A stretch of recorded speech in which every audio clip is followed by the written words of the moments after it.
bookmarks in the back that have all the books that we're going to talk about.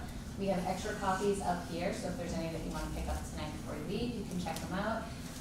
There's a couple, like one of mine that just got released like 2 weeks ago. So I actually only have an advanced reader's copy to talk about, so you will definitely have to fill out a request form, so we'll place it on hold. I'm Lizzie, I'm the head of the children's department, and this is a really fun reader's advisory event for us because we all get to come together from different departments and kind of tell you what we've been reading, so hopefully there'll be something for everybody. And although I've kind of decorated it to be October, they're not all scary, I promise. But we do each have a scary one that we're going to save for the last one that we do. We like to start with those icebreaker, and the request that I had was to, if you had any, explain a paranormal experience that you've ever had. Now, I've racked my brain, and I cannot think of one, so I outsourced it to my family members. And in my family chat, I've had 2 comments about my house that I grew up in, which is really old. How old is it, Mom? I don't know. I know it was probably in 1870. Okay, so like 1800. And my niece says that she saw a little girl peeking out behind the wall when she was watching TV in the living room. And then my sister Siobhan says she saw a soldier with an eye patch and ragged clothes on the end of her twin bed in my sister's room. So, and then my third sister said that was really freaking her out, and we all have to stop talking about it. But, so I guess our house is old and it could be haunted, but those were not my experiences, or maybe I just blocked them out. So that's my paranormal experience, Molly. Oh, do I? Oh! I actually do. So first off, hi, my name's Monica Patella. I work upstairs in reference. So I grew up in a house in Brockton. It was built in 1863, and my dad grew up in the house. And when my dad was a little boy, and my dad's a very serious, like, former Marine, like, no BS, like, he doesn't make stuff up, but he swears that when he was a little boy, he was in what was my old bedroom, of course, that's what, and he saw a British soldier, red coat, just standing in his doorway and then fade away. And then when I was about 9 years old, I remember I was downstairs and I looked up the stairs and I saw the outline of a woman in a long gown, all white, blinding white, just walk up the stairs. It scared the crap out of me. Wait, had you known the story about your, like, the... No, I found out after that happened. I know it That's like, I was like, oh, I saw that thing. My dad's like, that's so funny. I saw this thing too. And I'm like, why didn't you tell me that? I'm lying. That's why you like historical fiction. So my story is mine. I didn't grow up there, but it was my grandmother's house, which my mom grew up in, and it is in Lexington, and it is right downtown by where they fought the battle. Which battles? What? I wasn't being a jerk. Which battle is that? There's so many. The big one. The one that started the war. Okay.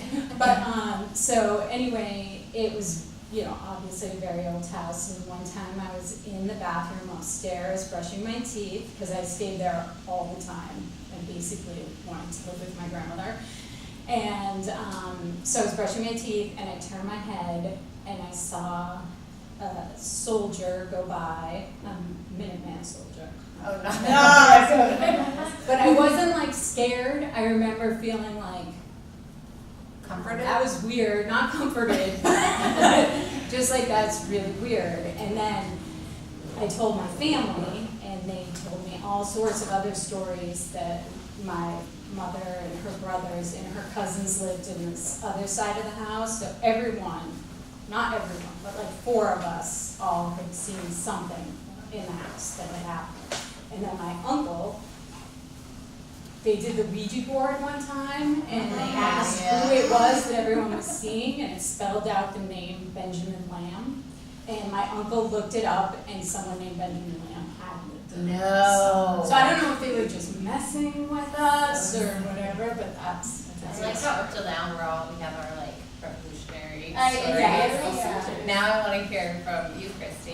Mine's a soldier too. So it's from Florida, a different soldier, yeah. So I grew up in Florida, but I went to school in St. Augustine, Florida, which is the nation's oldest city, so they say, and also one of the most haunted places in the United States because it's so old. But I was walking home from a restaurant one night with friends, And I should say that St. Augustine is sort of like Boston, it's full of costumed reenactors that you see everywhere all the time. So it wouldn't have been unusual to see somebody in like Spanish soldier garb. But this was like 10, 11 at night, and we were walking down the street, and down one of the narrow alleys, I saw this soldier like up against the wall with a knife. But for some reason I didn't react. I just sort of saw him, it's like my mind slid onto him and slid away, and I just kept going. And then like hours later we were hanging out in the dorms. And I said, did you guys, it like dawned on me, I remembered it, and I asked my friends, did you guys see that guy in the alley with the knife? And they were like, yeah, I saw him too. And then we were like, why didn't we freak out all the time? And I mean, we all decided that it was a ghost, or that we saw like a flash of the past or something, because we weren't alarmed by it. We just sort of saw it, but weren't kind So of you like, don't we think it weren't was a scared. You just reenactor. saw something, and then, yeah, but we weren't like physically, we didn't physically react really. So that's the only story I have. I wish I had more. It's a good one. Well, I don't have a soldier story. No. But when we moved from Elmhurst, New Hampshire, when we bought the house, the real estate agent had to legally disclose to us that it was a famous haunted house, and there were all these books written about it. And I never saw a soldier, but there was just weird stuff all the time. People were dragging and walking, and people on the back stairs. And my school nurse at this tiny school I went to had grown up there.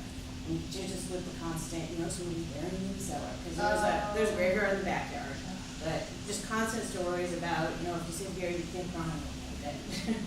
But it was just constant How many weirdness. years? But there were literally books about it. You don't want to read books about it. No, sir. Okay. Well, that's officially cast the spell, do you think? But I'm gonna change things up. Because I'm gonna, my first book tonight is The Kiss Potion. It's by Helen Homeland, and it is a romance novel. It's contemporary romance, but it's firmly in the romance category. And there is so much on the news and media and even TV. I watch a lot of dark TV like Castle Rock, and then I need moments of like, no, I need to pick up a book that I know right from getting into it that it's going to have a happy ending because it's a romance. And I love that there's been this resurgence of romantic comedies on Netflix and stuff, so I've been just diving more and more. And I did listen to this one, and I will tell you guys about that horrifying experience in a minute. But so it's very heartwarming, it's refreshing, it's a debut one, and it's actually written from some of her own experiences. And it's about Stella Lane. She is an econometrician. So that is somebody who works with statistics and data, and she is way more comfortable with numbers than she is with people. She is 30 years old. She has boatloads of money. She's very successful. She lives in California, and she's also autistic. So she's having lunch with her parents, and at the beginning of the book, her mom says something like, when are you going to get me some grandchildren? And she's kind of like, ooh, she panics. She's dated, but she's never felt really comfortable dating. When she thinks of French kissing, is my favorite line that she actually says, it reminds her of like a shark getting its teeth cleaned by a pilot fish. So that's like her association. And so she's like, yeah, no thanks. But basically, she decides to go about this the way that she does anything else. She's kind of developed coping mechanisms, and so she's going to practice. So she hires a professional, and she basically asks this male escort, Michael Fan, to teach her how to date and everything that goes along with that. So he, of course, ends up feeling really strongly. They actually, fall in love, and he actually doesn't know about her diagnosis right away, and she doesn't want him to know that about her, but he can already kind of sense her, hesitation, and he's very gentle and patient. And the only reason why he's even in this business is that his dad was a con man who left his mom and his sisters with nothing, and his mom is diagnosed with cancer. So he's literally like doing this for extra money to pay for his mom's, medical bills.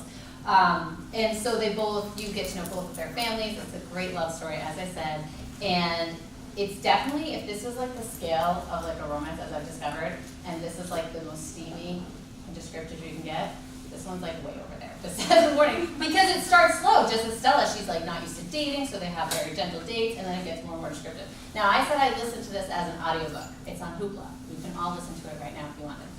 And it was in the summer, so I had my windows down. And there are a lot of scenes, like I said, are descriptive in every facet of that word. And so I would be at a red light and my windows are down, and I look next to me and the car next to me's windows are down. And I literally like surreptitiously would like roll up the window because it was like too obvious to just shut it off completely. So it's like, I mean, it was a good narrator, but you might enjoy reading it more than listening to it, especially if you got kids in the car. Just kidding. But it is really a nice, refreshing romance. And so it's The Kiss Potion by Helen Follett. So that's my first pick. So I'm also going to start off with a light-hearted pick. You'll notice mine drastically get more and more morbid and depressing as we go along.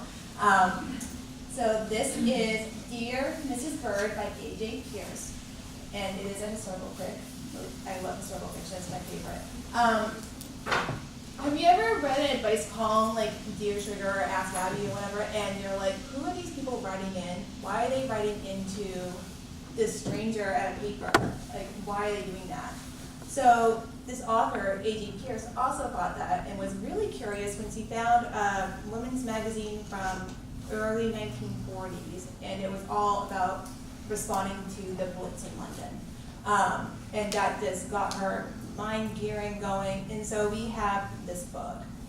This is about a girl named Emmy. She's 22 years old. She's living in London. It's 1940, and they are right in the middle of the Blitz. The Germans are bombing London like crazy. Emmy works part-time at the auxiliary fire service and to do her bit, but she really just wants to be a journalist. She really wants to be a war correspondent. Which, back in 1940, people would go, 22-year-old Emmy, so sweet and cute, like, no way, cannot go to war. But Emmy's best friend, Bunty, is also her roommate, and her, Bunty. that's her nickname. Oh, It's either a very formal, Is her like, name Elizabeth? no, I don't remember what it is. I was excited that I could have a The roommate does have a name, it's like Guinevere or something, like very formal, they call it Bunty. Okay. So, very, I call him like, But Bunty and her boyfriend, William, who is working full-time for the fire service because he can't actually get into the army for a medical issue, they're like, you need to go forth and prosper, get into journalism, do your thing. So a job ad appears in the London Evening Chronicle, which is like the New York Times of London in this story, for a part-time junior entry-level position. So Emmy jumps at the chance, she applies, she's so excited, and she gets the job. And then she finds out it's really for like the supplemental Women's Day, like part of the paper, and she's very disappointed. But decides, I'm gonna do my thing, I really want to do journalism, I'm gonna be the best women's problem writer ever. But she's not even writing, she just has to like open the envelopes. Oh. But she's working for the editor of that supplement. Her name is Mrs. Henrietta Bird. And Mrs. Bird does not like unpleasant things. Mrs. Bird is not a nice lady. She does not want to answer questions regarding premarital relations, extramarital relations, physical relations, pregnancy, anything. She just wants to basically answer questions about dogs. She really likes dogs. So, Like, how do you keep your dog from like going back in the house? it's like what to do with like, yeah, it's Okay. the whole thing That's about so dogs. funny. Like dogs are like this. Okay, so Emmy's job is to go through the letters that come in from real women writing in and decide if they are good enough to make it to her desk or they need to be thrown away. So Emmy's a very sweet girl, and she sees these letters and her heart breaks for these women who are writing in about they fell in love with a soldier who's leaving and they don't know if they should marry him now or not marry him, or the parents don't agree, and one of them got pregnant out of wedlock and didn't know if he wanted a baby. It's very deep, real stuff. And she's just running away to trash can. So what do you think Emmy does? Emmy does not this. No, she starts running out. So, so Emmy starts doing her thing, but there is a terrible tragedy that happens, and once this happens, Emmy has to face reality, and she has to meet her fate, so to speak. So it sounds really heavy and depressing, but it's a really lighthearted story. It's told very funny, it's heartwarming, there is a little bit of romance in there, and it's a really sweet story. It reminds me a lot of the Guernsey literary love yes, that. if you like that, this is your jam, you're gonna love that book. And also like Jojo Moyes, they're all boys, all that stuff. You're gonna like it. It's fast, it's fun, lighthearted. Read it. Okay. Okay, so my first book is Providence by Carolyn Kepnes, which is my favorite book that I'm talking about, but it's also the hardest to describe. This is her third book. Her first two books are about the same character, Jo, they just made a TV show out of her first book called You, which is on Lifetime. And Jo is a bad man. And if you like things like that, then you should check it out. This is a great book. But this is Providence, and I'm just going to start with a quote of someone who's had reviewed the book. It's a fascinating, genre-bending novel you won't be able to put down. A beautifully crafted narrative that deftly combines a sweet coming-of-age love story with elements of Lovecraftian horror, supernatural suspense. Providence is Kepnes at her best, a rich novel brimming with much heartfelt emotion as genuine thrills. It will keep readers flipping pages at a rapid pace, searching for answers to their own questions about love, truth, connection, and what it means to be human. So this is a story of Jo and Chloe, who are two middle schoolers who are best friends. And did I say Jo? I meant John. That was the other book. John is in love with Chloe. So one day, they're just like best friends, like in a very middle school way. They hang out in a fort. They talk about marshmallow fluff. John likes to read the paper. So he's not your average like cool teen, but Chloe and him have a real connection. Chloe's a little more socially savvy, let's say, than John. But one day in 2008, while walking through the woods, John is kidnapped. He's kidnapped by a local middle school teacher, Robert Blair.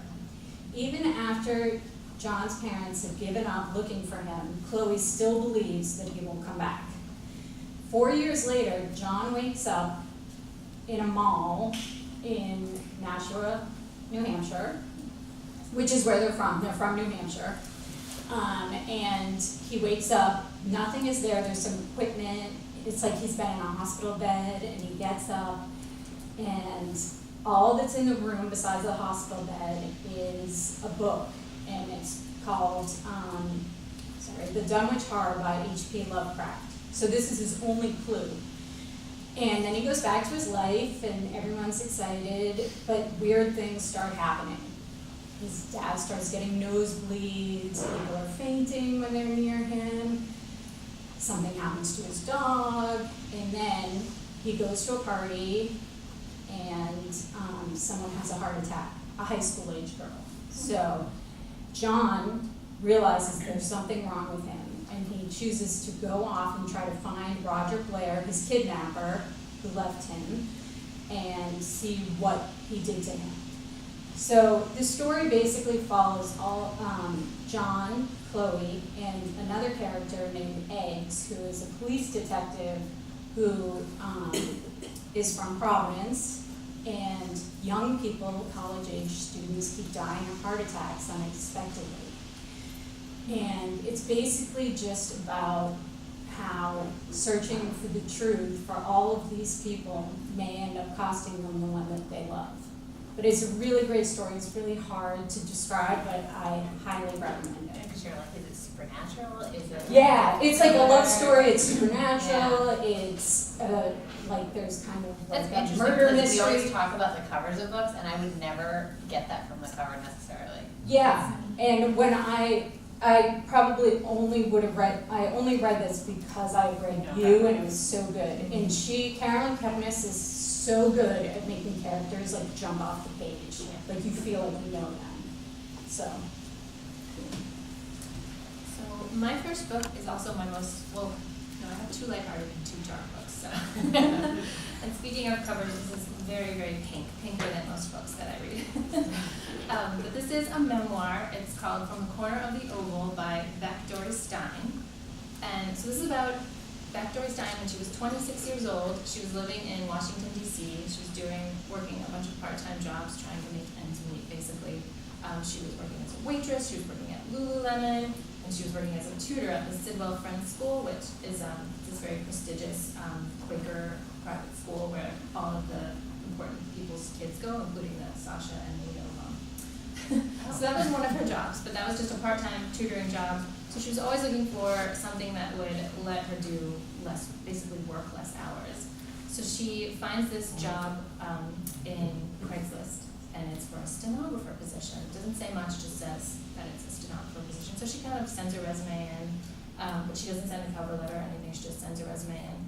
And she gets this request back asking for a cover letter, and she refuses because she's kind of beaten down at this point, or like she's 26. And then she feels bad about like blowing it off, so she sends an apology letter and sends her cover letter, and then she gets a letter back saying, just so you know, this is actually a job at the White House, and we would love to have you come in.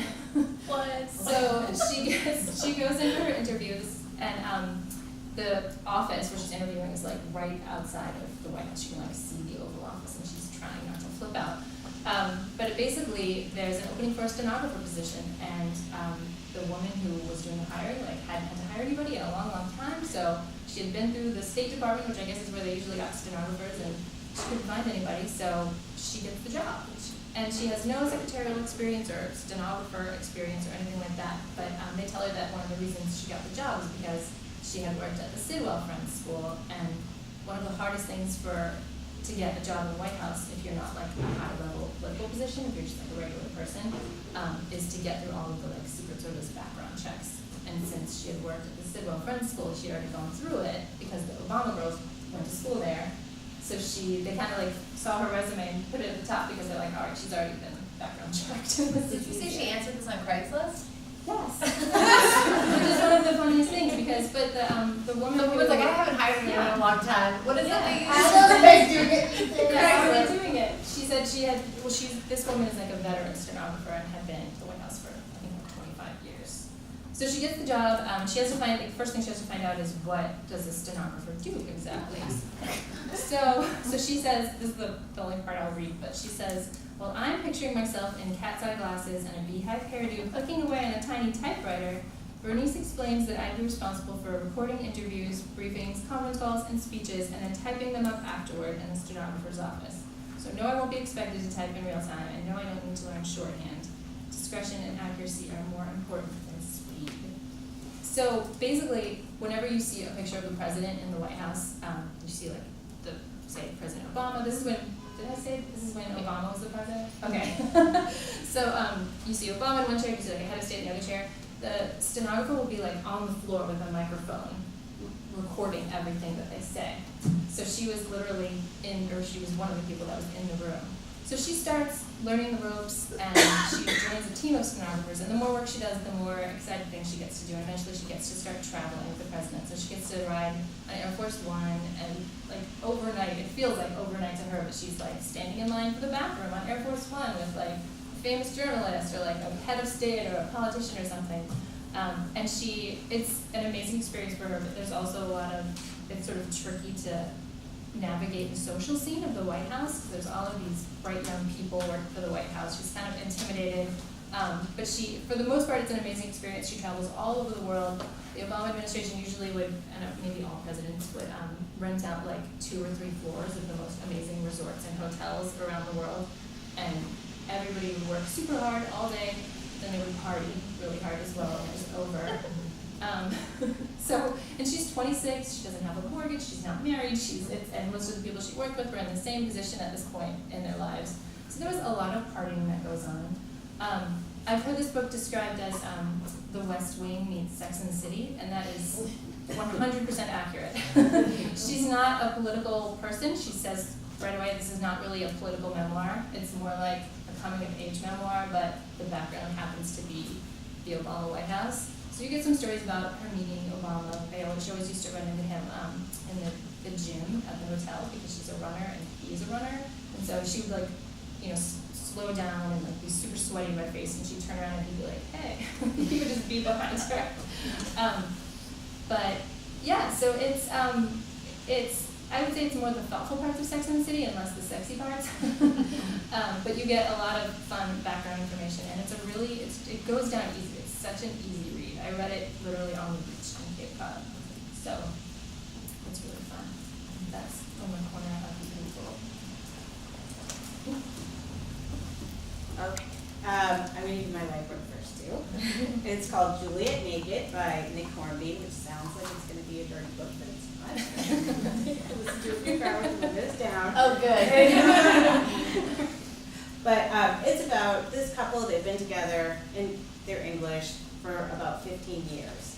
And the woman, she works at a small museum. She's ready. She wants to get married. She wants to have kids. And her boyfriend is this professor who is obsessed with this 80s musician, this cult figure. He spends like all night like listening to music and talking to people on the internet and looking for clues on where this guy's disappeared to.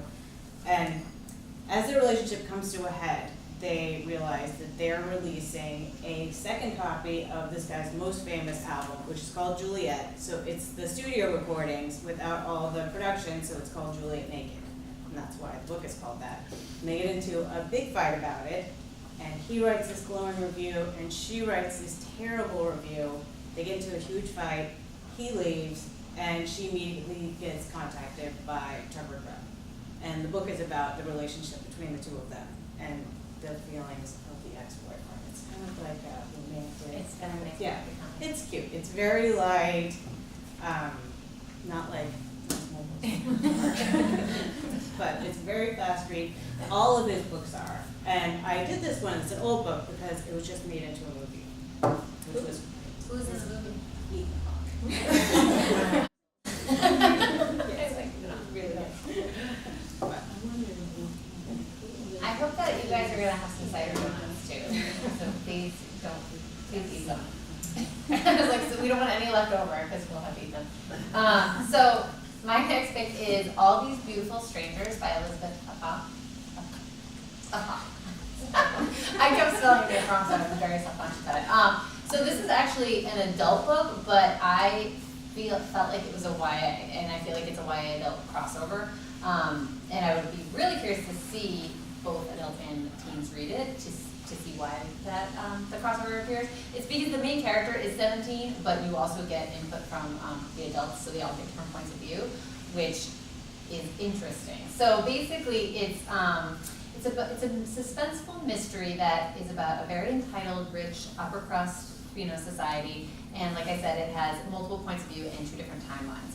But it opens with 17-year-old Charlie Calloway. She seems like she has it all. She has a wealthy family. She goes to this prestigious boarding school, Millwood Prep in New Hampshire, where her father has gone before her, so she's a legacy. She's, really smart, and she doesn't really give, she's also very sarcastic and, fast for a reply. And she definitely has her walls up because she knows kind of how to operate in society, and especially among how everybody who goes to school is rich and powerful. So, but the most exclusive secret club on campus, as apparently all boarding schools have, they're called the A's, and she gets an invitation to join the A's. But you can't just join the A's, you have to do a series of illegal and certainly immoral things to get in there, and you have to kind of give them some collateral of like something bad about yourself too, so if they go down, everybody involved is going down. They do like, for generations they've been there, if you need answers to a test, they get it. They've even gotten teachers fired. They're like terrible groups of people. But it's not about truth, it's about what, power you have and who controls who. So she, throughout the book, is going through this. The only thing that she doesn't have is the only thing about her life that's kind of off is that her mom disappeared 10 years ago. So when she was 7, she literally, in the night, no one ever found her. Her car was in the driveway, no body was ever found. For a while, the media was like, oh, did the husband do it? But then they, found this footage that earlier that day, the day she went missing, she went to their bank and took out like a boatload of their like safety deposit box and disappeared. So everyone assumed, oh, she's probably like in Tahiti somewhere. But her family, the mom's family, was like, she would never leave her daughter. Even if she left her husband, she would never leave her girls, So Charlie's mom's side of the family has kind of contacted her and think that like some things went up, like she did not just leave. So Charlie herself starts to kind of investigate, the past of, how her mom met her dad, all these key players. But you do get these interwoven chapters from her mom's point of view, of how she met her husband, where she was, because she was not from a wealthy family, she was like a local girl.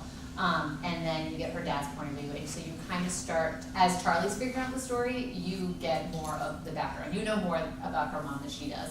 So it has that suspense, but Charlie herself, it's her coming of age story, because she has to kind of decide, you know, when you're rich and powerful and you're wealthy, like, is the truth more important? Is that dispensable? Like, it doesn't even matter. And so she kind of has to make these decisions about herself, and you know who she really wants to be. So it's called All These Beautiful Strangers, and it is a good mystery and coming of age story. So I'd be curious to see what everyone else thinks.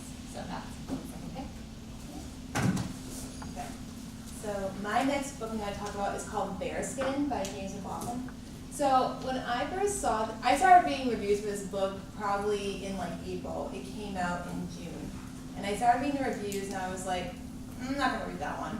Like, it just didn't hold my interest. And when I saw the cover, I was like, yeah, I'm definitely not going to read that. Because it looks like the stamp they put on like military bullets, like the cargo. Like, it's just so masculine looking. And just like, It's a big bear. it's a really big bear. So it did not, the appeal wasn't there for me. I wasn't gonna do it. But then the reviews were so good, I kept reading more and more. It was literally everywhere. And finally, I read another good review from Bookpage, and I was like, okay, fine, I'm gonna download it. It's on Hoopla.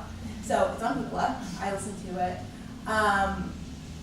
It's a very masculine plot. So this is about a reluctant hero. He's an American fugitive named Rice Moore. He's on the lam from a Mexican cartel. So he has an alias, and before he was captured, whatever, by the cartel, he was working for the Park Service and the border. So he has a background in biology, and so all this crazy stuff happens in Mexico. I'm not going to give it away. Anyway, long story short, he's on the run. So he ends up in this remote bear reserve in the Appalachian Mountains of Virginia. He is basically the caretaker for this like private reserve that no one can ever go on. They get the like disposable person from the board. It's like a big hoopla deal to get there. So all he has to do is hang out, redo like the little cabin laws they have, and like make sure the bears stay alive. And like seriously, Make sure all nobody it hunts is the bears? yeah, well, Okay. that's the whole thing. Okay. So basically, he's there to watch the bears, keep poachers off, whatever. So he's fine with this. He's happy. He's a hermit. No one bugs him. Until the previous caretaker, which is a student named Sarah, comes back.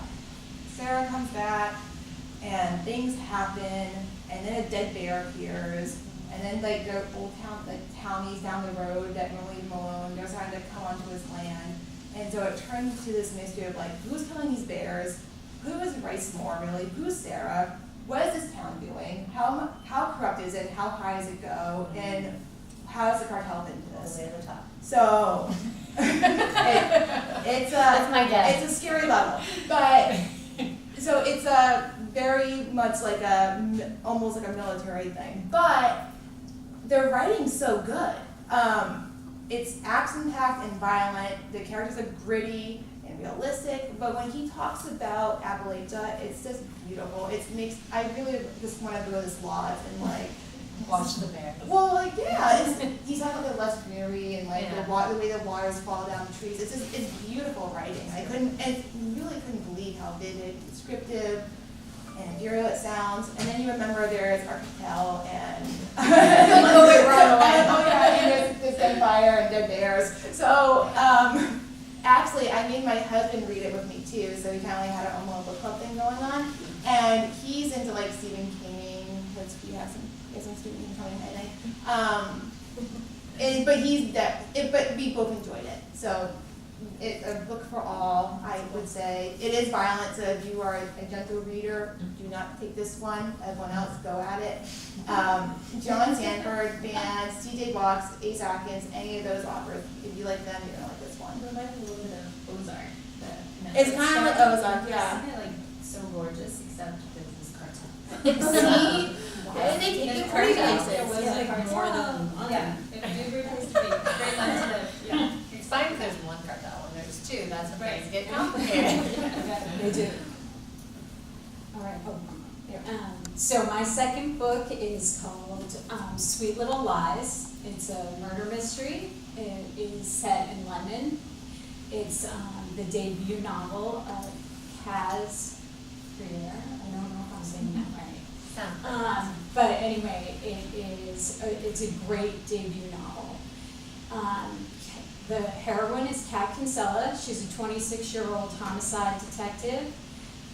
Kat's father is named Michael McBride. She took her mom's maiden name when she went into police work because she didn't want to be associated with her father, who is a London pub owner who is has a criminal past and is involved with organized crime.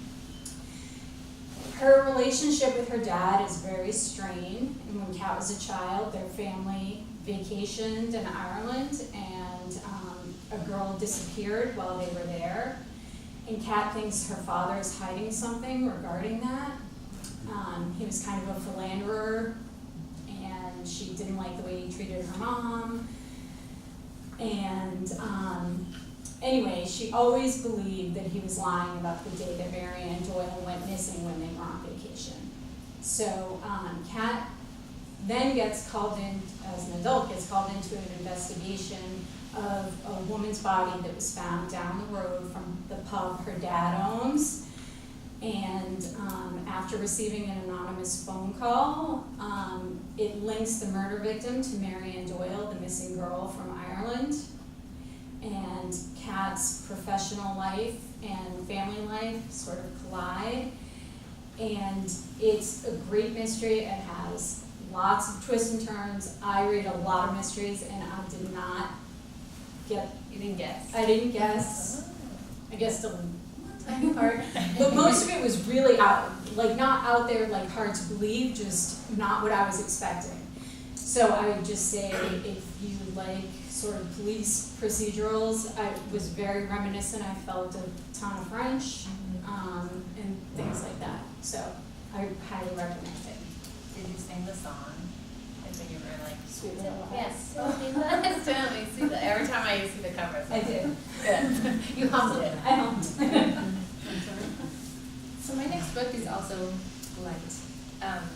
So this is Garden Spells by Sarah Addison Allen. It has a very 90s cover, you can see it. Although I think it came out in the early 2000s. But this is one of those books that people have been telling me to read for a long time, and I finally read it in September. And I wish that I had read it sooner. It's the closest thing I've ever found to chicken soup in book format. It's like, if you've had, we all need a break from the world right now.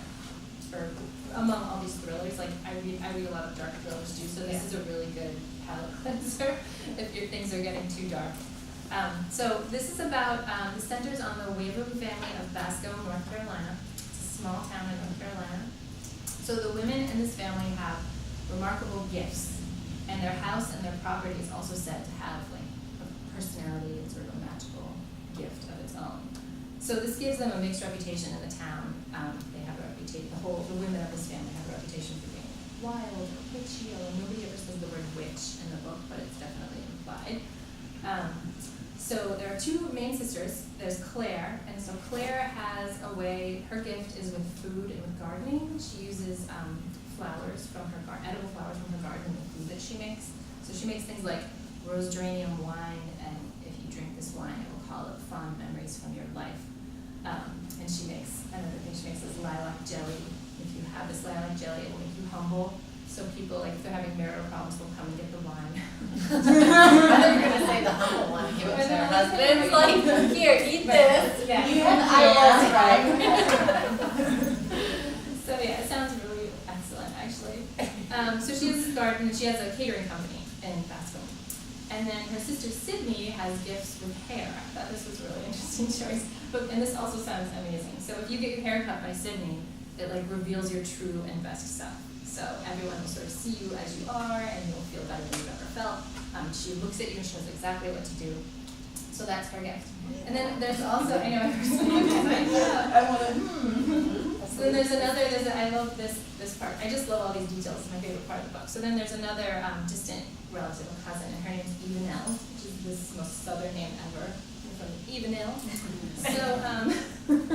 So she has an instinct for what a person needs. So she'll like wake up at 3 in the morning and know that this person who lives on this street needs like strawberry Pop-Tarts, and like she doesn't know why they need it, but she'll like show up at their house at 7 a.m. and you're like, you're gonna need this, and the person will just be like, okay. So she just has this reputation for having like a bag full of weird stuff that she just hands out. That's another excellent detail.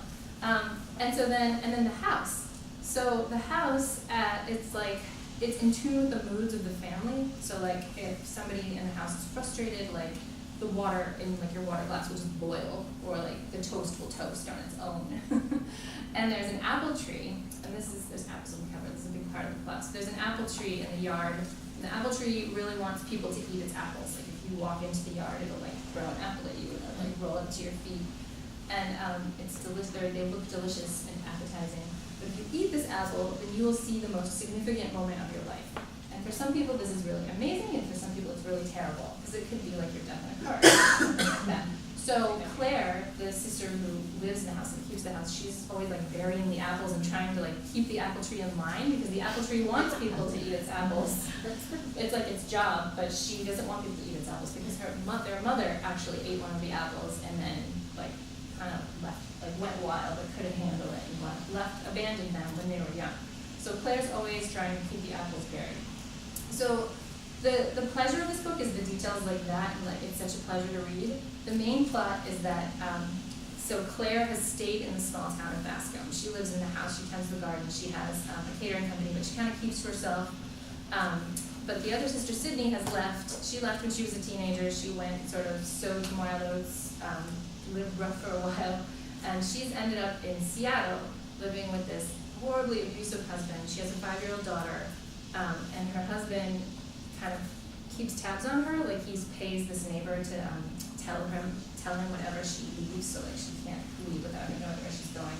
So she's trying to figure out how to get out of the situation, and she finally finds a way. She meets this woman on the playground who offers to help her. She can see that she's in trouble, and she gets her a car, and she sneaks out in the middle of the night and leaves. So then she drives back to Bascombe, and so that sort of sets the story in motion. She shows up back in town. It's a small town. Everybody knows the Waverly sisters, so she had been kind of wild as a teen. And so her coming back, her sister doesn't know what to do because they've been kind of estranged for a while. So she comes back to town, and basically I don't want to give away too much because I feel like I've told you so much about the details, but it's basically just about family sort of mending their relationships with each other and sort of the town coming to terms with this family. But it's such a pleasurable read. It's like a balm for the soul.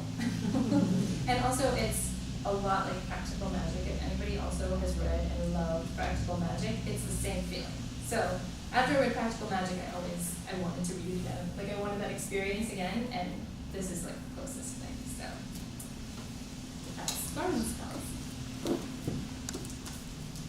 Okay. My next book is Calypso by David Sedaris, and there's two kinds of people. There are people who love David Sedaris, and there are people who have not read David Sedaris. He writes books. He writes some people call them essays or and they're just like little stories about his life and his family and nothing happens to him. He doesn't really work. He built his entire career on his first set of stories about working as an elf at the Macy's Christmas thing. But so they're all stories like that. In this, there's stories about he discovers Fitbit.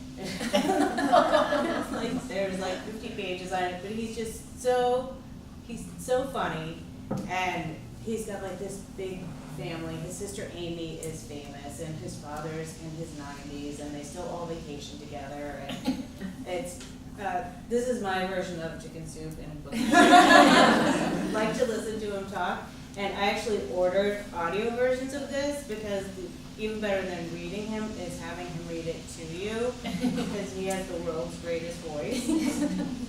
But it's very light and funny. This is probably one of his more serious ones because he talks about his, sister has died, his mother has died, and his dad is, he's getting on in his 90s, and he talks about dealing with like older parents, but it's one of his better books, and they're all wonderful. How age appropriate? Like, is this kind of definitely adult book or? Yeah. A lot of this stuff is, just want to know what to have on your arm. Oh, right, yeah. So yes, Yeah, it's fairly crude. Yeah. One of the things that he does, I listen to it, and he does this thing in different books because he's all over the world, and in one of them, he asks cab drivers about like holiday traditions, and in this one, he asks people, what is the worst thing that you can say to someone if they've like cut you off in traffic? So like, some countries are just so nice, and some countries are awful, but it's, yeah, don't listen to it with your kids, but it literally made me laugh out loud. Do you have some new phrases for? I do have some good Oh, you're so local. I'm saving them for when I'm wrong. Oh, that's great. Okay, my most intense one that I have is this book. It's YA. I think we actually ordered it for adult, but it is in the YA category, but it's definitely older YA. And it just came out on September 4th, so this is my advanced reader's copy that I read this summer. It's called Sadie. It's by Courtney Summers, and it is a heart-wrenching thriller. It has great pacing, and it has a great victim-turned-vigilante protagonist, which Christy gave me that line because we were talking about it the other day. Christy's like, I've discovered I have a new theme of books I like, and I like when victims turn vigilante. And I was like, oh, that's great. And it's a perfect way to describe the main character, Sadie, here. So the point of view is interesting. It's told in alternating chapters between this fictional podcast that's called The Girls. And then it will it'll go back and forth between that podcast and Sadie's point of view. So the podcast is similar to something like Serial or a true crime podcast. And it's this reporter is trying to figure out what happened to Sadie, because Sadie, they're about these two sisters, the girls are. So one sister, 13-year-old Maddie, was found murdered in a field, and then soon after, Sadie, her older 19-year-old sister, disappears.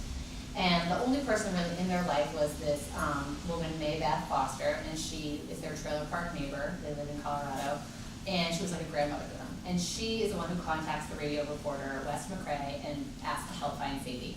And she says these really haunting words to him that it's why he at first doesn't want to take on this case, but she says, I can't take another dead girl.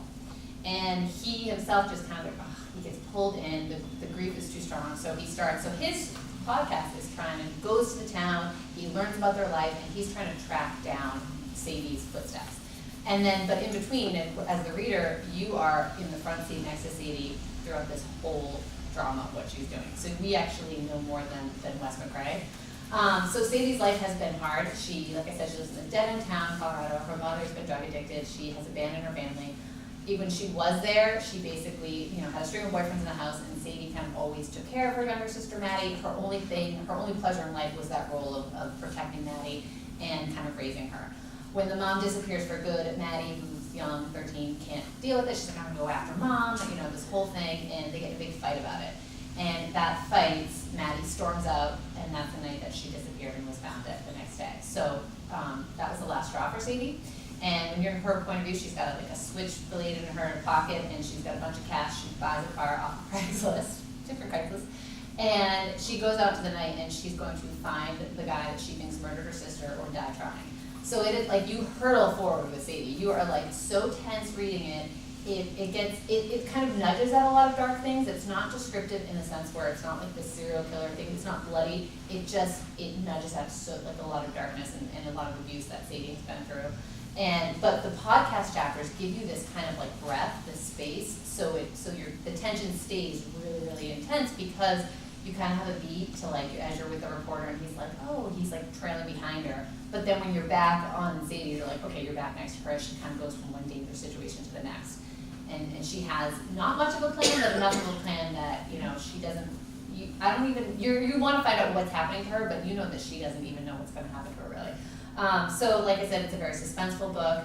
It's about abuse, it's about power, and it feels really personal. Like you can tell that the author just kind of really worked herself into it. They actually, Macmillan, the publisher, made you can listen to the podcast itself. When they were kind of promoting it, so you have these snippets of it, so it feels real. And I'd be curious to see what it would be like on audio. I haven't listened to this one, but so just like the author and Maybeth, you get the feeling like it's the statement that you can't take one more, dead missing girl. So it's a very powerful story. So that's called Sadie. That's my most intense one. It's amazing. If I could just say. Just finish it. Okay, I would cry talking about it. Yeah, we did. It's amazing. So my next pick is a nonfiction. It's Pandemic 1918, eyewitness accounts from the greatest medical holocaust in modern history. It's cheerful. We're very cheerful. I was actually, when we were talking about like doing like the creepy book last, I was like, which one's creepier? But here we are. So this is about the Spanish flu of 1918-1919. It is a very well-researched collection of eyewitness accounts from that time period all around the world. It is a little focus on Europe and the Americas because that's kind of like where these accounts came from, but they do go into what happened in China, what happened in Africa. The book opens with, I think it's 2011. It opens in 2011 where there's a team of scientists who are kind of breaking into this lead coffin that they found somewhere in the middle of England.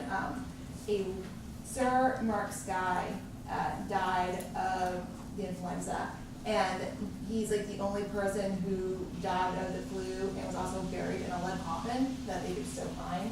And this is important because there's a connection between the flu of 1918 and H1N1 bird flu. So they're trying to do research into being like what was like how I don't know, virus is scary. So yeah. So it opens with that. Unfortunately, the coffin was cracked. They got some sample. It's crazy, but it goes into they kind of try to investigate who was patient zero, where did this come from, and they actually have a pretty good idea. It might have been a camp in France. It was kind of like a FOB, like a forward operating base. They didn't call it that though, obviously. But it was an area where all the soldiers that were on the front were coming in, and it's kind of like they had the wounded. It's also a training camp, so there's like 10,000 soldiers there, and they kept pigs nearby, and there were birds, and the birds and the pigs interacted. So The birds and the pigs and dropping. well, Do we like droppings into food. Oh. Yeah, it's like so. like they were hanging out? There's like it's like very. It's not Still so on lighthearted, lighthearted, but it's very. No, it's not at lighthearted at all. all. It's not. I was talking to someone earlier, and there's like two kinds of people in the world to go back to.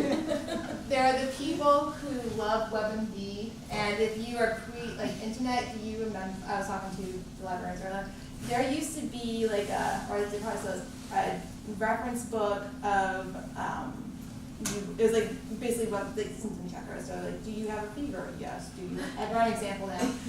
We had this growing up, and Mom, how badly do we drive you crazy? Anything that we have, we look Like up, that. and then we go, do we have this, or this? Like, It like, always ends in our call book- 911. it does, and our book literally fell apart, we used it so much. It It's has, not something we should well, have. it has like, and so the one we had at my house had You like. were at your house too? Yes, of course. And of course we had one.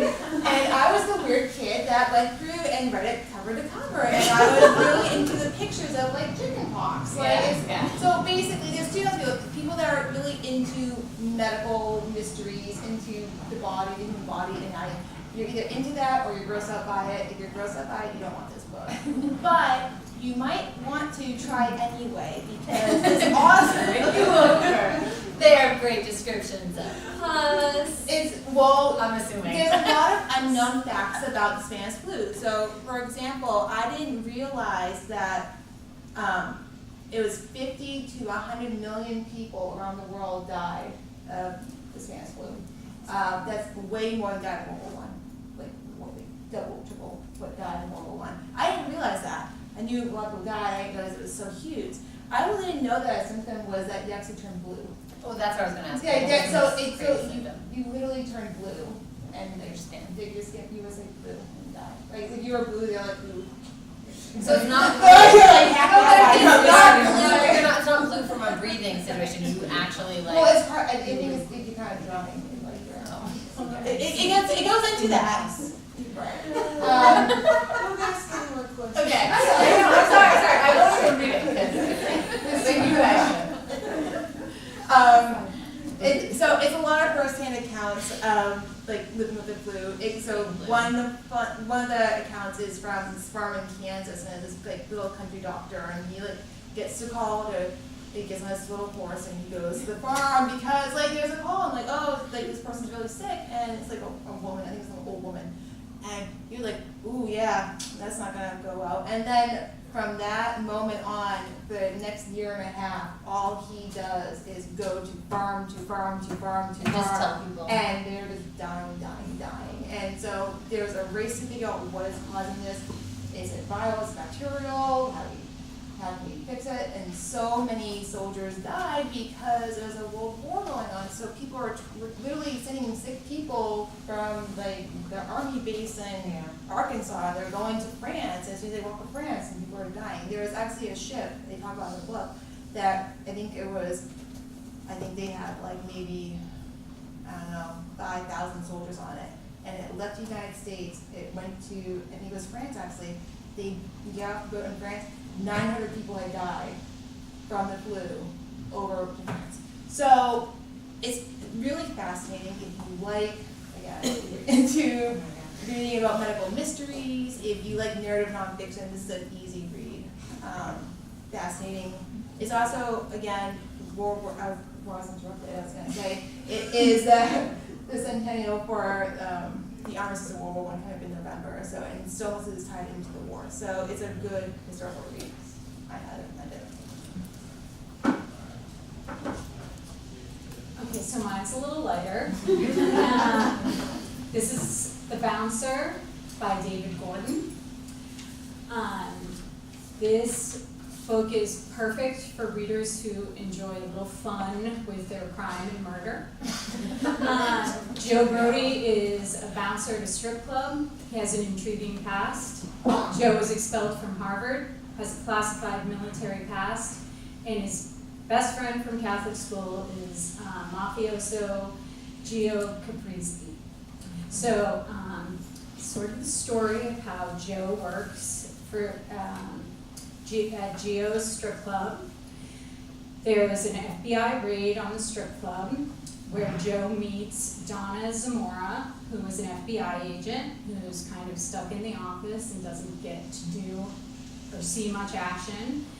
And then from that point on, their stories intersect throughout the book. Well, they are at a back road gun show. There's a high-stakes perfume heist and a sinister terrorist plot. It's an action-packed story that has a great cast of characters.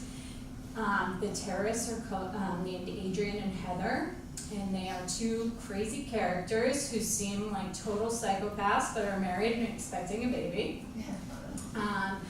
There's a Russian safecracker named Yelena, and Joe's grandma, a little old lady who's a retired fortune teller, smokes Slim 100s, and tells it like it is.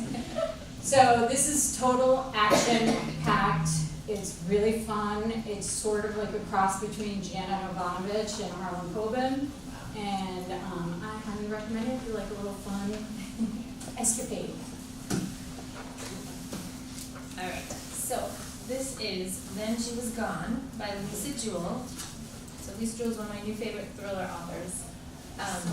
So good. And it's on Hoopla. A lot of like All books are on everything Hoopla. is on Hoopla. And you should listen to them because the narrator is amazing.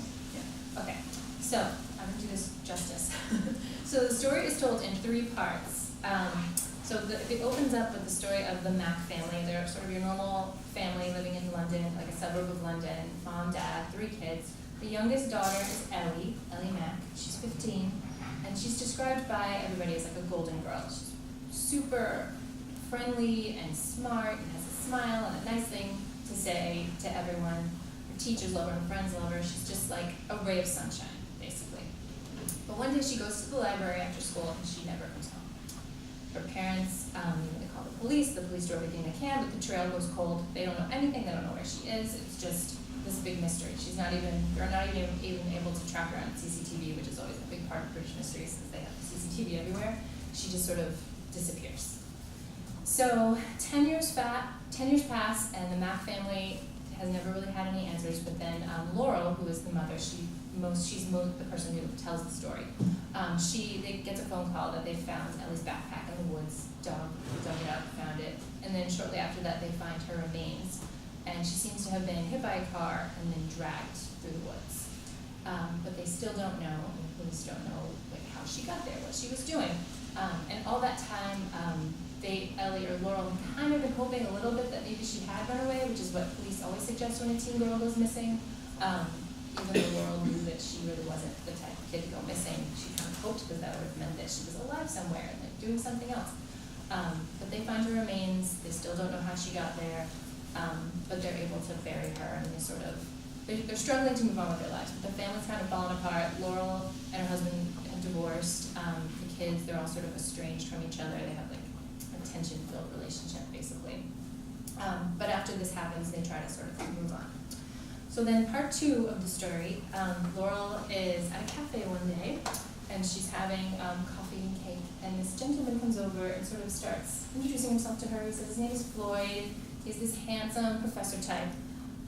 He is a professor, or a novelist.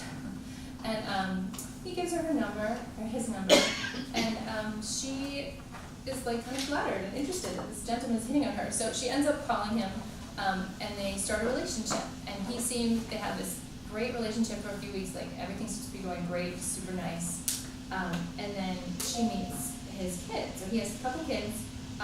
He's divorced. But his daughter, his 9-year-old daughter, Poppy, when Laurel meets her for the first time, she like can't speak for a few minutes because Poppy looks exactly like Ellie, the missing daughter. So she's 9 years old. She's a really unusual kid. She's homeschooled. She dresses like she just stepped out of a catalog. Like she reads adult books. She's not at all like a kid. She's super precocious. And she has no use for other kids either. And her dad teaches her at home. So Laurel sort of presses Floyd for like more information about like, who Poppy's mom was. And really all he'll say is that it had been kind of a troubled relationship, and then her mom had just abandoned her with him and sort of left, and he hasn't seen her since. So Laurel, everything is still, other than that, the fact that Poppy looks like Ellie, like everything is still sort of normal, so sort of time passes. And then she sees a letter in Floyd's house that's addressed to a woman named Noelle Donnelly. And she sees the name, she's trying to figure out how she knows the name, and then she puts it together that Noelle Donnelly had been the name of this tutor she had hired for Ellie right before Ellie went missing. And she asks Floyd, like, why do you have a letter for this person, Noelle Donnelly? And he's like, well, that's Poppy's mom. We get mail from her sometimes, but she was a troubled lady, I haven't seen her since. So you're wondering how everything's connected at this point. It's very confusing. And then we get the third section of the book. And the third section of the book brings in all of these different voices telling all of these different stories. But it's how you find out how everything's connected. You get Laurel's point of view as she discovers everything. And then you also get Floyd's story, Poppy's mother's story, and also Ellie's story. So this is a thriller. It has that thriller of the week kind of feel, but she does such a good job sort of bringing you into this family's life. Her character development is so good. And what I love about it is that you don't usually get to hear from the dead girl, because the dead girl is such a thing in stories now, but Lisa Jewell is she writes with that same sort of excitement and tension, but you get Ellie's voice, and you get to find out what happened to her, and it just feels different. It's really moving. It makes me emotional even thinking about it. It's such a good book. It's like, it reminded me a lot of the way like Leah Moriarty made me feel, like Big Little Lies, like that feeling of like page-turning mystery, and you're wondering what's happening and how it's all going to play out, but you're also like really moved. So yes, Then She Was Gone, and it's really good on audio. So good. Yeah. Goddamn. You should, if you're an audiobook person, just listen to it on audio. Yeah. And her other books are good too. So, my third book is Rust and Stardust by T. Greenwood, which Myra gave me a couple of weeks ago. She turned it in at the desk and said, I read this in 2 days, I couldn't put it down. And it's not a thriller, but it's very page-turning. It's a fictionalized account of this kidnapping in the 40s, this little girl, 12-year-old girl named Sally Warner. And she is taken by this man. He's, convicted of horrible crimes against children. They know exactly who he is, but he is so manipulative and so awful that it's a month before her parents even realize she's been kidnapped. And it's years before she herself even realizes she's been kidnapped, because he's just so awful and manipulative. This whole web of lies, even as like these terrible, terrible things happen to her, she doesn't really understand that she's been kidnapped.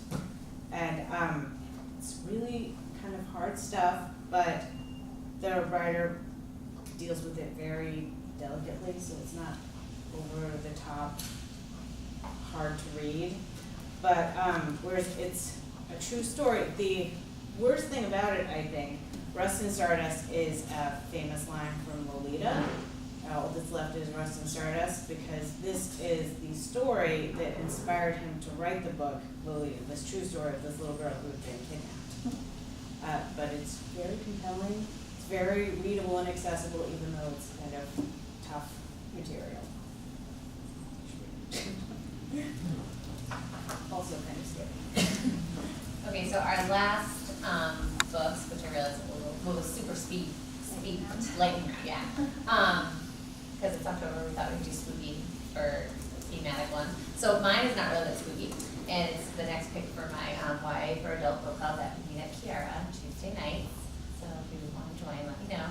Sounds like a little plug. But this is called Conversion by Catherine Howe, and I chose this as like my last one for the spooky read, just because it's reminiscent, talks about the Salem witch trials.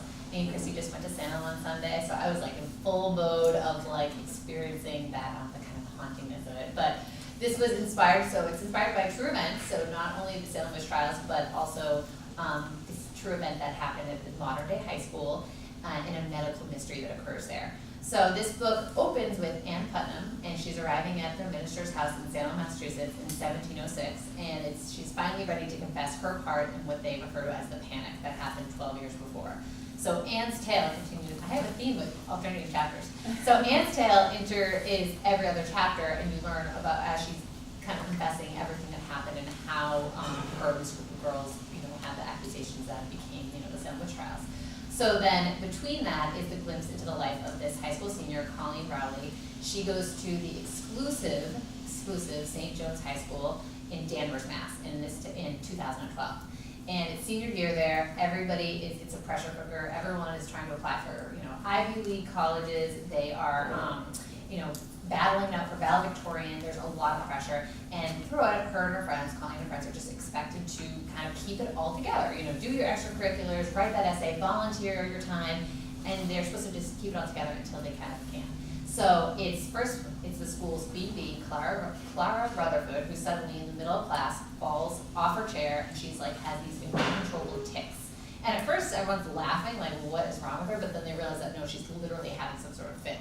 And then every day, one by one, the group of girls closest to this popular girl, they are also having these weird symptoms. So they're like seizures, hair loss, violent coughing fits, and rumors get blossom into full-blown panic. The media descends, and then everyone's like, what's happening? Doctors are called in. Nobody can figure out what these symptoms have to do with each other.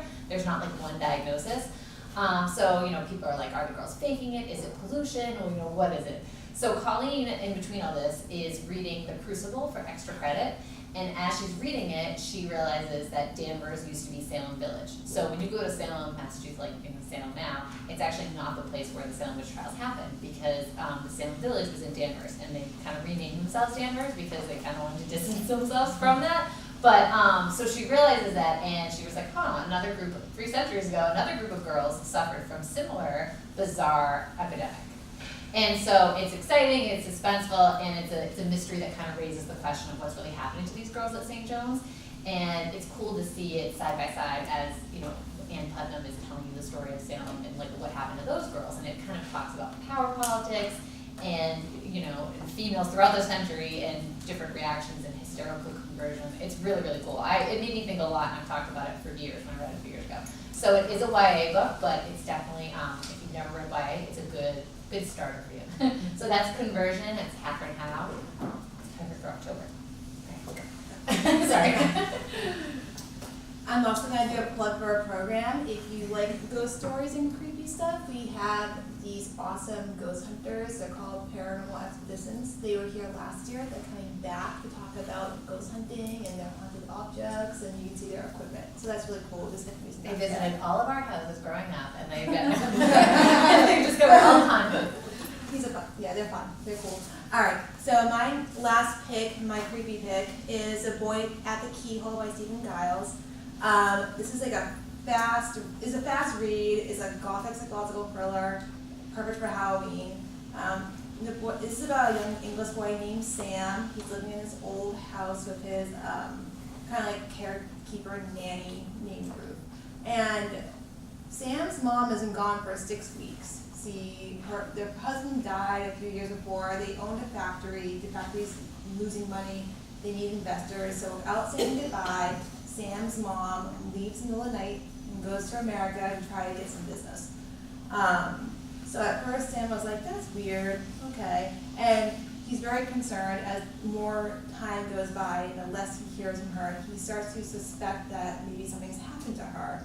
And his imagination is not helped when his best friend tells him the story of a Nazi housekeeper that murdered the entire family and hid in the basement. So his imagination is running wild. He's very lonely. He's no after his mother, and the fact of the matter is the caretaker is kind of abusive. Not like, yes, he's very like, do what I say, slap beside the head. So they don't get along very well, but she's his only lifeline to the world and his mother. And so he starts investigating what's happening, and he finds his mother's letters that were written to the father before he passed, and he starts to unearth some things about his mother. And what happens is something that's gonna make you, if you have a very young kid, you're gonna wanna like just go hug him, because the end is surprising, it's heartbreaking. But it's not really super terrifying. So it's scary, but Giles is actually a YA author, so this is his first adult book. So this isn't like a trigger warning type scenario where you are going to be traumatized for life, but it's a creepy end. But I guess what I'm saying, it's like the gentle reader's like horror pick okay. is my. Sam is dead. Is like, Is it a Sixth Sense? Don't answer it. Okay. Sam is not dead. Okay. I didn't say that. Okay, good. I was like, he's dead the whole time. I don't think you're right, but I read another book recently that Mary through this new book. It's something like Don't Turn Out the Light or Don't Go Out in the Dark, I forget what it's called. But there's like the way that book's sold too. A very good book, but like they have like a cheap shot in it. It's almost like a Sixth Sense type thing. I was like, okay, yeah. Okay, so my scary book is not, it's called The Cabin at the End of the World by Paul Tremblay. I will always want to say it's Cabin at the End of the Woods. The Cabin in the Woods. Yeah, I think that's fine. So I'm going to read, to keep plugging my first book, I'm going to read a quote about this book by the author of my first book. Paul Tremblay loads emotion and tension into every paragraph on every page of Cabin at the End of the World. It is a dream come true, a heartfelt, emotionally charged journey into our worst nightmares. The last few pages are especially moving, a feat for the author, a feast for the reader, a horrifying, scary as hell tearjerker, so unusual, so special. So this book starts with Gwen, who's a 7-year-old girl. She's adopted. She has 2 dads. They've rented a vacation cabin in remote New Hampshire, and there are no neighbors anywhere nearby. Like the whole time they've been there, they've only seen someone like very far across the lake, like kayaking, and their phones don't work. So, because they're unplugging for the week, as people do. I don't, but other people do. This is why you don't. This is exactly why I don't. Andrew and Eric are a happy couple. Their biggest concerns are when wandering off, or when they should reapply their sunscreen. Until Gwen is out in the front of the yard, and they're in the back of the house, like on the deck, and she's out front and she's collecting grasshoppers, and a man named Leonard arrives, and he starts talking to Wen, and he's a really big, huge guy, so sort of physically intimidating, but he is really friendly and wins her over almost right away, and they start talking and playing and catching grasshoppers together, and she's feeling pretty good about it. Like, she knows she's not supposed to talk to strangers because everybody tells their kids that. And then, so she's feeling pretty good about it. And then Leonard says to her, "Nothing that is about to happen is your fault." So Leonard tells Wen that he's there to talk to her parents about something very important. Wen doesn't become frightened until Leonard's friends arrive. Sabrina, Redmond, and Adrian are all dressed alike, as is Leonard. They're all each carrying some sort of handmade, medieval-looking weapons. And Wen runs to warn her dads, and Leonard calls out, "Your dads won't want to let us in, but they have to. We need your help to save the world." So Leonard and his friends force their way into the house, and Leonard explains that they won't hurt them, but they're there on a mission. So Eric and Wen must sacrifice a member of their family, and if they don't, the apocalypse will begin. So this is just the beginning of a story of gripping paranoia, sacrifice, and a family, and it hurtles to a haunting conclusion. Because it's one of the things. So wait, were you traumatized? I was completely traumatized. I have one daughter. It would have been me. Yeah. I was just like, every single thing happened, I was like, it was just really, and, you know, so there will be no more secluded vacation. Oh, yeah, no more unplugging. We are all staying plugged in. That's right, we were definitely plugged in. Yeah, we have hotspots, we have Wi-Fi hotspots at the Right. circulation desk for your next woods vacation. I'm gonna try really hard to be fast with this but there's the big one. Okay, so this book, this is The Diviners by Libba Bray. It's YA, but it's for everybody. So this book opens up with a party scene. It's 1920s, it's New York City, Manhattan. There's this gorgeous, spoiled society girl. She's throwing a party. The party's starting to get boring. So she whips out a Ouija board, as you do. And they accidentally summon a demon. So it starts out lighthearted, the way Ouija board scenes always do, where it's spelling out, you know, who's here? Is there somebody here? But then the messages the Ouija board spells out start to get increasingly more scary and intense. Like, it says things like, "I am the beast," and "I hold the keys to the gates of hell and death." Yeah. And they're sort of like tittering nervously, like, "Oh, who's doing that? Stop it." And then, That's a good flapper voice. so, you know, I mean, the opening scene is like, you have definitely read that before and seen that before. But they get sort of freaked out when the messages get dark. So then they walk away from the board and they don't close it properly, which is what you're supposed to do with a Ouija board. D101. Close that demon You out. always close it down. So the demon escapes. And the demon had said, they had asked him what his name was, and he said, "Naughty John." And they said, "What makes you so naughty?" And he said, "You'll see." So then, scene change, we meet another spoiled flapper type. Her name is Evie O'Neill, and she's the heroine of the story, so you come to love her.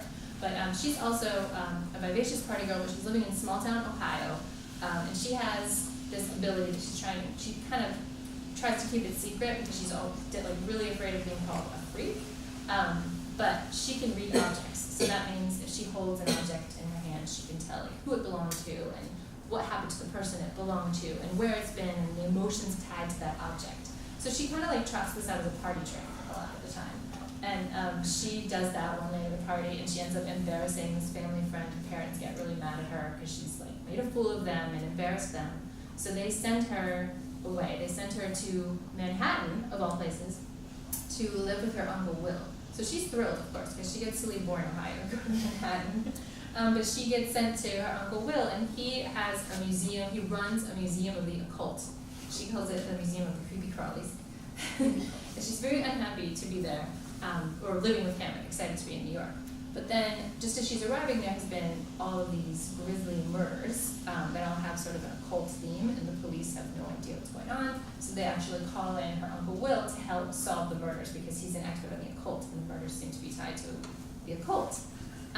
So one night, Evie and her uncle's handsome assistant Jericho experience of Lizzie. They go with Uncle Will while he goes to investigate the crime scene. And Evie ends up touching the shoes of the dead girl, and she experiences what the girl experiences, and it's horrifying. She doesn't tell anybody that she does this because, again, she's afraid of being called a freak. And so she learns that a spirit named Naughty John killed this girl. And so Naughty John continues to commit grisly murders, and from each one he takes a different body part, like eyes and then hands and then feet. And the police have no idea what's going on. But Evie has gotten sort of pulled into investigating this. She's been sort of poking around her uncle's museum and like finding out all of these things about this group called the Diviners, which is a group of people who can see the dead, speak to spirits, walk in dreams, and read meaning from every held thing, or from holding something. So she realizes, I'm a diviner. I think that this is something that I can do. And so I guess without giving away too much, it's as the story unfolds, you get Evie sort of racing to help solve this murder, but you also get the points of view of the people who get murdered, which is where the really scary parts of the book come in, because suddenly, you'll switch to a different scene and it's this person you haven't met before, and it's like this serving girl walking down the street and you're like, nope, this is not gonna be good. And those scenes are so scary. And this is the first in a 4-book series. The first 3 are out. It's a huge sweeping story. She really Lizzie read this too. She really researched this super well, so you get all of these details from America in the 1920s. Like there's some stuff about eugenics in there, and like the World Fair happens, and spiritualism, and all sorts of fun details. And even though there are grisly murders, it's not a super like depressing read. Like it's super fun to read it because Liva Bray is amazing, and there are also parts that are really funny, and you love the characters. And also like it's unlikely that we're gonna get murdered by a ghost, so it's not traumatizing in that way. No, it's like that perfect amount. It's a perfect amount of like you're getting, someone telling you a scary story, but like Evie is so like fun and flirty and like it's like you that just wanna know it's what's like the gonna happen. Gatsby-esque, so. Yes. And I listened to it on audiobook too. Yes, so did I. It's like the best radio show you've ever heard, the audiobook. Yeah. So, yeah. So that's the Diviners. So I'll go very fast. So I have a Stephen King. He's the classic horror. Everyone should read Stephen King in October. I had a professor in college who said that 100 years from now we'll read Stephen King the way that we read Shakespeare now, and I really think that's true.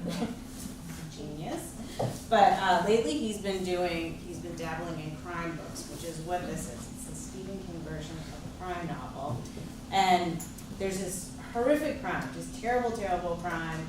And the police have eyewitnesses, and they have DNA, and they have fingerprints, and it's a guy who's a father, he's a teacher, he's a little league coach, and they are so outraged that they go to the championship game and they arrest him in front of the entire town for this horrible thing. And of course, without asking him any questions, has he got an alibi, anything. So of course they bring him back, and of course he's got an alibi. So it couldn't possibly be him, but it's definitely him. And it's Stephen King's version of our procedural, and because it's him, it's tied into the legend of why we carve jack-o'-lanterns at Halloween. So the explanation is not going to be simple.